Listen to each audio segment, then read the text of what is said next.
Hello, everyone, and welcome back to another episode of High School Not So Much a Musical. This is part two of a two-part series with experienced college counselor Miss Ava Maria Gencheva.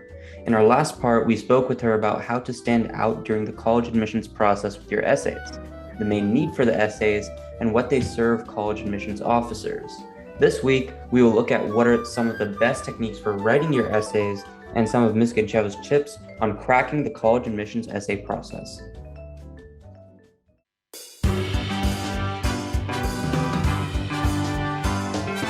This is High School Not So Much a Musical, a podcast that takes you on a ride through the peaks and valleys of a high school journey. Here are your presenters, Nitin Jaladanki and Ayush Agarwal.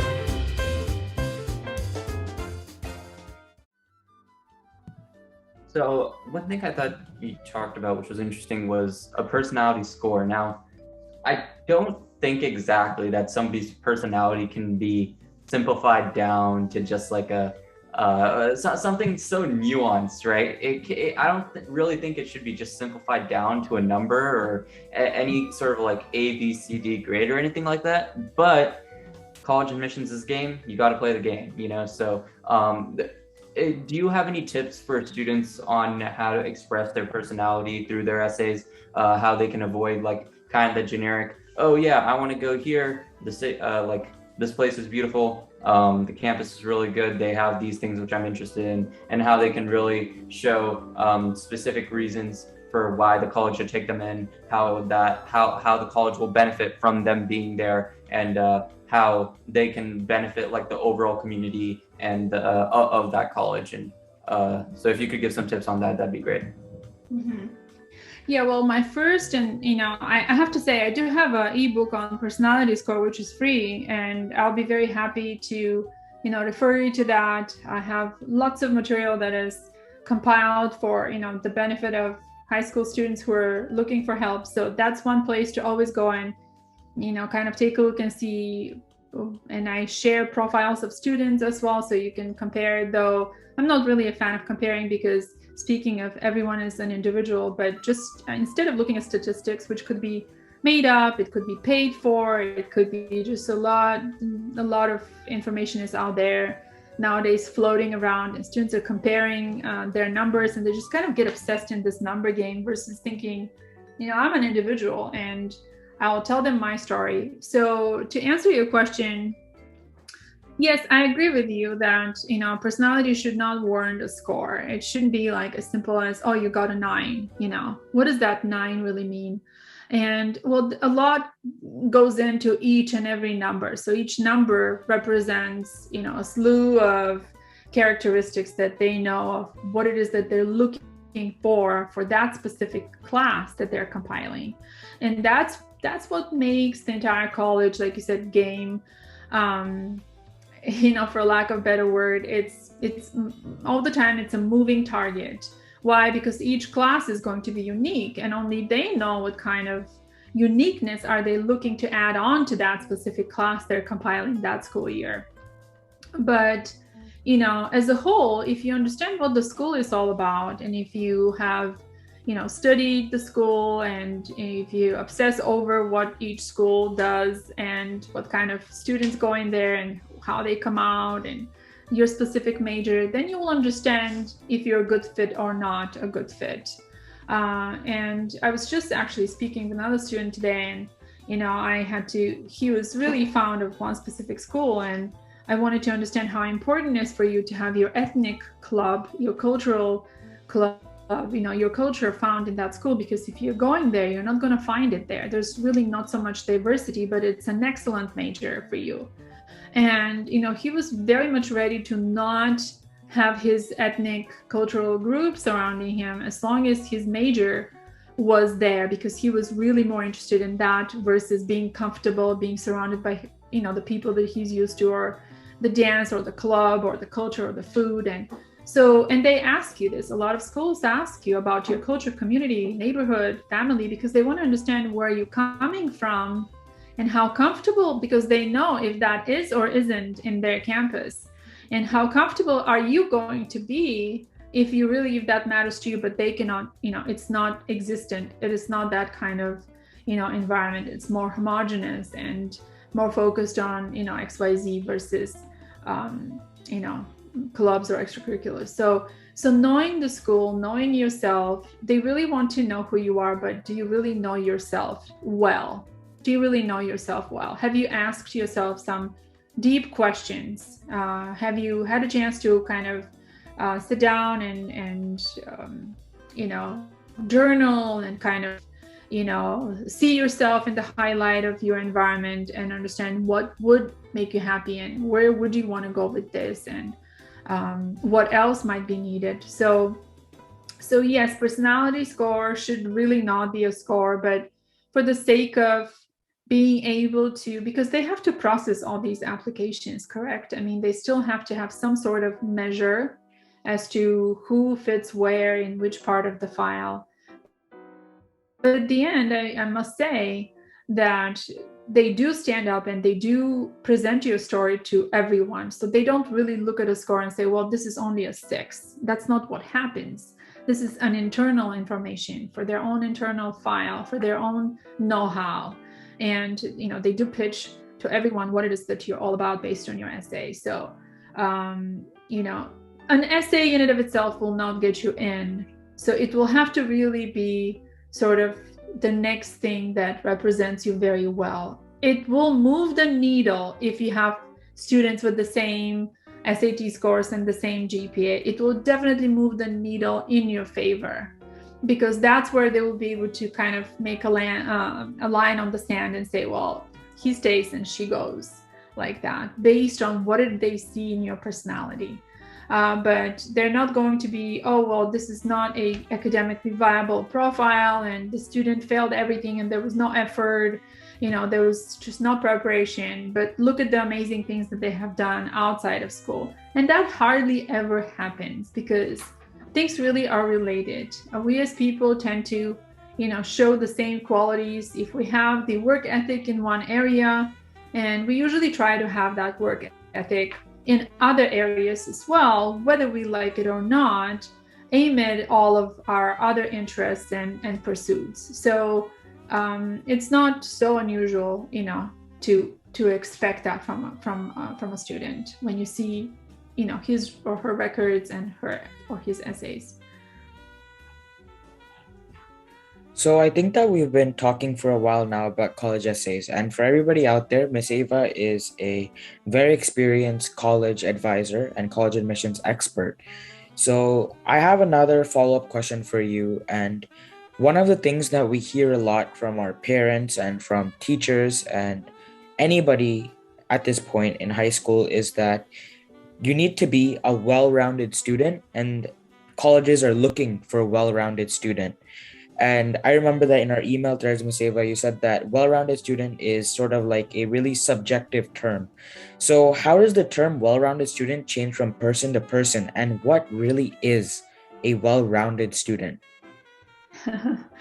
Yeah, so well-rounded, for some reason, I know there's this misconception, and I hear, because I speak to a lot of parents and I see the enormous effort that we parents put into making sure that our children are well-rounded, because we do want them to do the sports and to do music, and we kind of want a lot in their lives to go really perfectly well, and we try to introduce them to everything that we probably never had as children, or we had and we wanted to continue, or whatever everyone's story might be. But that's where this well-roundedness sort of came up as a myth that, hey, just in case, let him or her do the piano and we will push and push and push. And they don't enjoy it, but we just don't want to miss it because, the older sibling did it, or the neighbor did it, or, the cousin is doing it. So we just don't want to fall behind, So there's just a little bit of competition here that's adding on to the well-roundedness. And that's where things kind of start to fall apart. So I have to say, the harder thing to do is really, even for parents, and that's why, coaches kind of come in place, where you look at a student and you're from a very sort of different stand, you're able to take a look and say, well, these are the qualities that I really see in you prominent. And I think no piano is going to help you at this point in time. But what's going to help you is this and this and this and this. So not having to run around and do the sports and do the piano and do the, do all this, just becoming a doer. Instead of a being, you're becoming a doing. And, that's where a lot of the stress comes in students also, because they're having to maintain this rigorous load of academics. Plus they're having to maintain their extracurricular activities and hope that they're well-rounded, so they haven't missed to check any box. And then when their application is compared to the neighbor or to the classmate or to whoever, they also have exactly the same boxes and some. So they're still somewhere above. And that's not how it works, because in reality, even as adult, there's no such thing as well-roundedness. We're all humans, and our personality is all very different. We all like different things, and we excel at different things. So there was something about, I don't know if Einstein said that or not, but when the saying goes that he made reference about if fish was forced to fly, then fish would have never, succeeded. So the same thing goes for human beings. We just have to understand that it's important to kind of go back and think deeply. What is our forte? What do we really excel at? What is the niche that I can take and develop and make progress at? I'm certainly not a piano player, but I perhaps could sing, okay? Or I could, do XYZ thing. Or maybe I'm just really, really good at organizing things and leading, and people trust me and they come to me. And this is not something that I can take a class on right now. And it's not like I can go and pass a test or get a medal necessarily. So there's some soft skills that I have, but unfortunately that's not given preference. And it's only until students begin approaching the college admissions process that they understand that who is valued is not so much the person who's checked all the boxes, but the person who found what it is that makes them happy, and they can spread that happiness to the people around them. Because if I'm really passionate about one thing, and I don't know the other 10 that, let's say, Nitin is doing. I mean, what Nitin is doing, I can't even do half of it, and I'm an adult, right? So, but I could have that one thing that makes me so happy, and I can have 10 other students involved in my project or what I'm passionate about. And now this becomes a movement. So from one person, me, my idea and my passion now can benefit people who come across and want to work with me. And then we can benefit 10 more and times 10 and times 10 and so on and so forth. And we become international citizens of the world. We spread that joy, or, product that we're making, or podcasts like you guys are doing right now. So this is all for the benefit of everyone who is going to come across this. And, they will benefit from your efforts today. So this being your passion is probably not going to check the boxes on your piano or maybe, something else. But your passion now is going to become, it's like a snowball. And this is what is very important to understand, because ultimately, even in life later on, you're not going to be able to pursue everything. You still have to find that one thing, but you have to search. You really have to search what it is that makes you happy. And the well-roundedness might be there, but in what extent? To what extent, right? What is well-rounded? Very well-rounded, a little bit well-rounded. I mean, round is a shape, so, if we think of a circle, that's just going into a whole different discussion, but it does not really hurt to have edges there. So you don't really need to be well-rounded, but you could certainly have a passion. And as long as you have found that, you can pursue that and you can inspire others, because that is the intention of higher education. One of the schools was asking this question. In fact, I think this year also, when did your intellectual pursuits begin? And I have to tell you, I have never seen a student who is not stumped by this question. When did your intellectual pursuits begin? And I have to tell you, this question is so incredibly clever. it is so incredibly intelligent to have asked that question. It never ceases to amaze me. In fact, I think about this question several times a day because I'm obsessed with these things. But this is when they are doing this intentionally to make you sit down and open up a journal and sit down and ask yourself these questions. When? Now you have to think, you have to go back, you have to imagine, you have to recollect, you have to reminisce. So it is very, very important to have that understanding of, I was too busy. I could not begin my intellectual pursuits because I was running around trying to be well-rounded. But I know that among all the things that I did, this one activity is that brings me true joy. I can do it if I'm sad, if I can do it when I'm happy.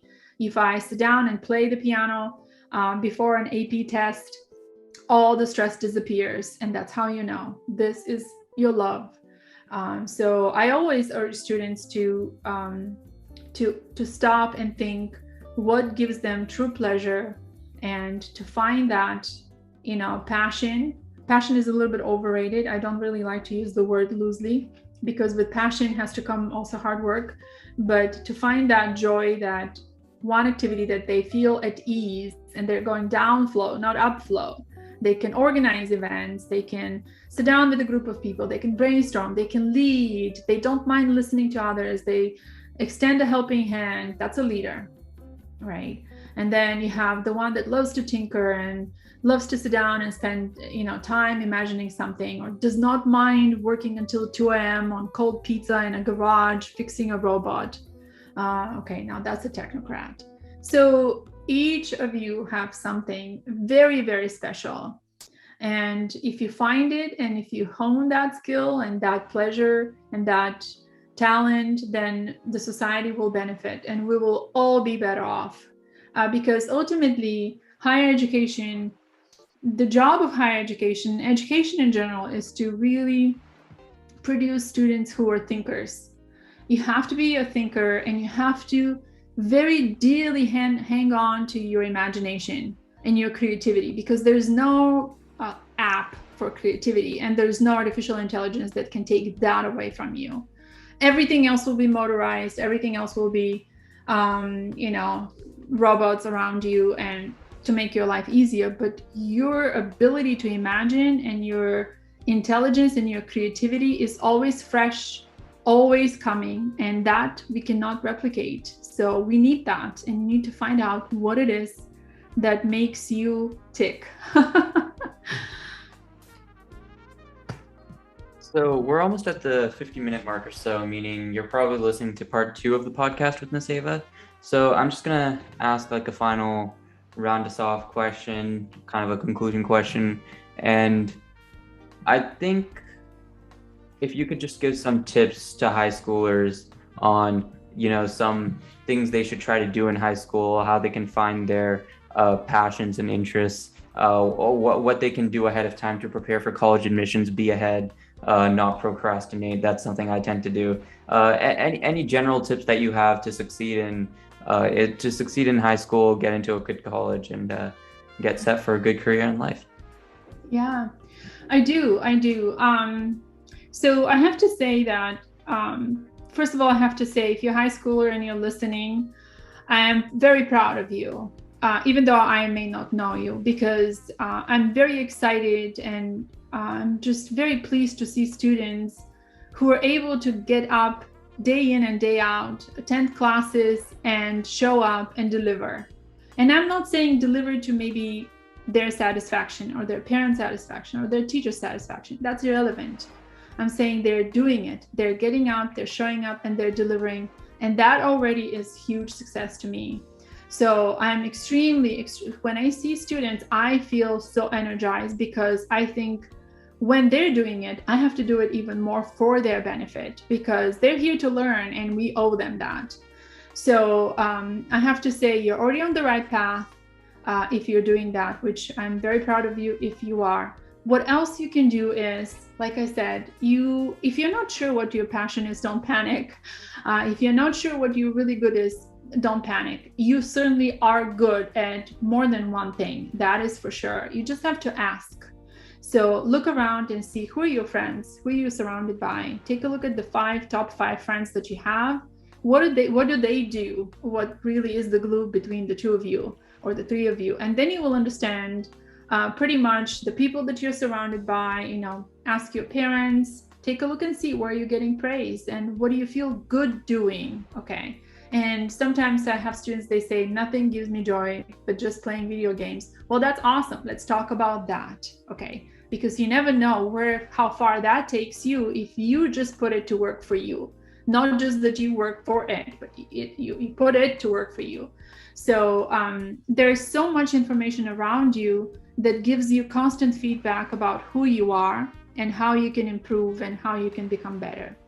The second thing is that if you find yourself unable to still gain feedback from parents and friends, or you have some doubts and you're unsure and you have various interests and it's still very confusing, find a coach, find someone that you can ask and work, someone who is honest with you, who will sometimes give you feedback that you cannot listen and they sting you, or they ask you to do something that you don't want to do sometimes for your benefit, like rewriting the essay 10 times, but that they have your they're a well-wisher and they have your benefit in mind. It is very important, in my opinion, especially at this time in my life, to see how getting a coach or getting someone that works with you can give you feedback that you will not be able to get from your surroundings, just because, like I said, we all have blind spots. I have a coach, and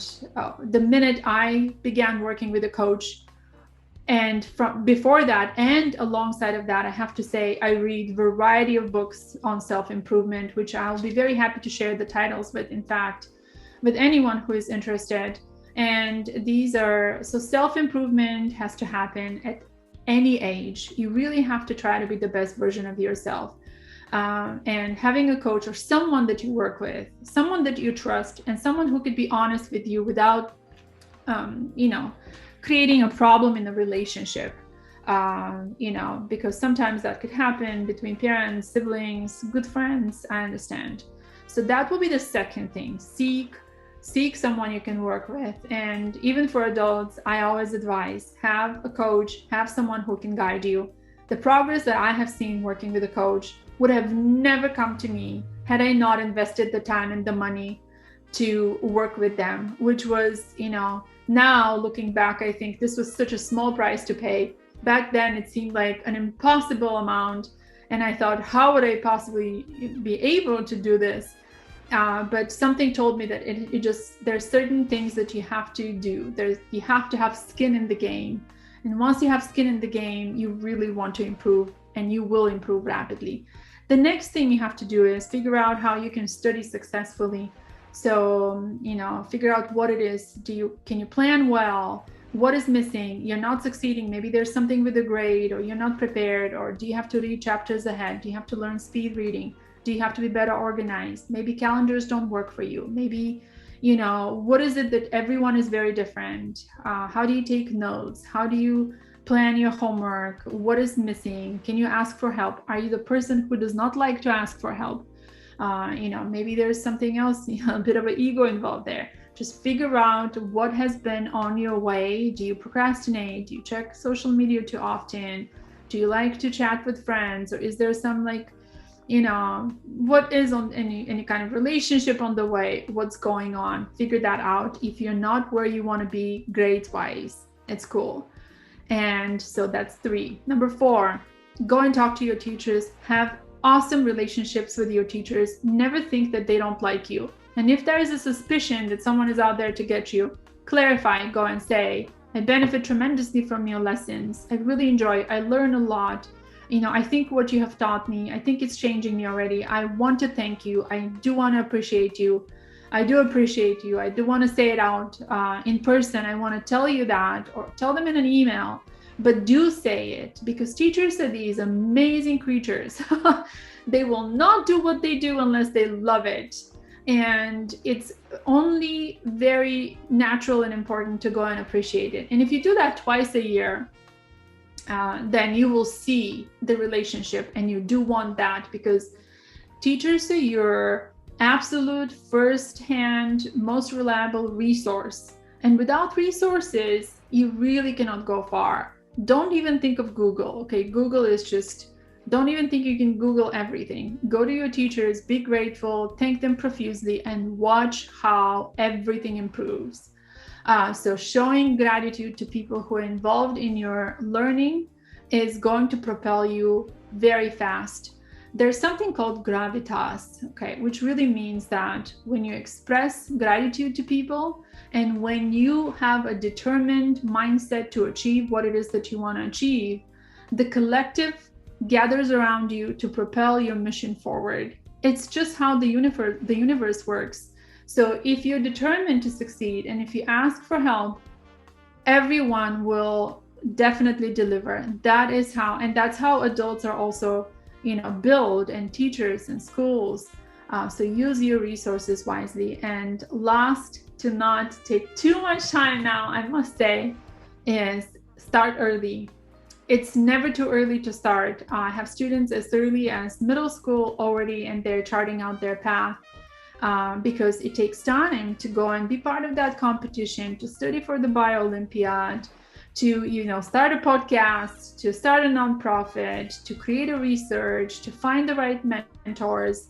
So that all takes a long time, and you want to put a very strong portfolio. And you want to build it step by step, because anything you put together right before it's due, obviously it's not going to be well looked out from all angles, even if you have help. So start early, and do not think that college is too far ahead, because the only reason why anyone goes to high school is because they will be going to college. Well, that's a bit of an assumption, but hoping that most people pursue undergraduate education right after high school, their idea, their goal will be to evolve and to, make some progress in their life. Progress is the one thing that makes human beings happy. So either way, planning your progress should be a constant engagement. So good luck to everyone, and to you too, and to everyone that's listening today. Thank you so much, Ms. Gencheva. Just to sum it up for our listeners, the college admissions essay process is very important, so make sure you get an early start on it. Make sure that what you are expressing, what you will bring to the college, and why you think they are a good fit. That's our show for today. Thank you for listening, and see you next time. That's our show for today. Now roll the credits.